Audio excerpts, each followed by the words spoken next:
My name is Eri King. I am the other half of Eri.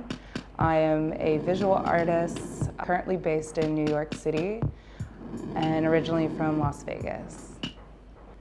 So my art centers around the everyday. I utilize materials or concepts based off of the things that are directly in front of me.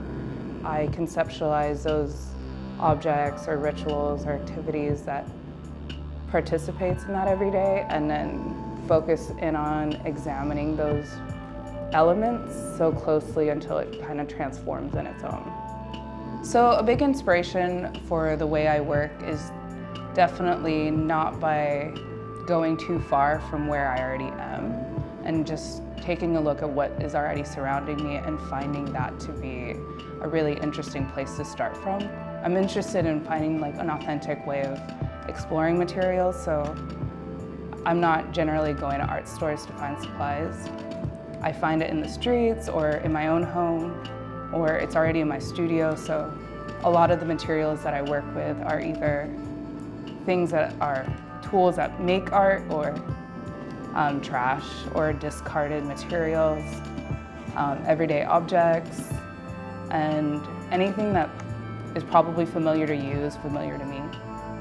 So hot Cheetos are specifically particular to my own history, but then I think Funyuns or any kind of snack foods are just things you see at the grocery store or bodega.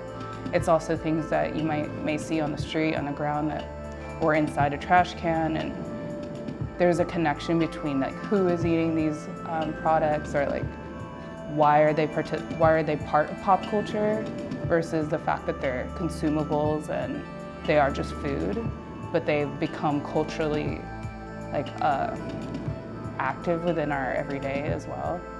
So I find that really interesting, and how these brands become like bigger than what it is. A large part of my process deals with some form of like a heightened concentration and then meditating on it. And that's how it does transform itself, because it's like I could look at hot Cheetos and stop seeing hot Cheetos, but looking at it as like the material properties that make it. And that becomes way more interesting to me than the hot Cheetos alone. I do deal with a lot of like found materials, but I think a lot of the power is the way that you reframe that idea that already exists. Yeah, so it deals with a lot of like pointing and then repointing, reframing, and then finding a different way to look at something that looks so familiar. So all my work deals with my connection to Vegas, mainly because part of my history is Vegas, and a big part of my conceptual framework is desire. And I'm really interested in desire because I believe desire is what creates value into the things that surround us, and that we have a desire to be surrounded by the things that we want or have, but at some point they also lose their desire and the value changes. So every time I see anything that's been discarded, I think about the desire or their lack of. But I think Vegas, especially like I went to undergrad in Vegas, so my studies in philosophy and art is all entailed by this some like existential crisis, which I think in some ways is engaged in that conversation here and that manipulation of desire. So Vegas is definitely like a fundamental and foundational part of my work.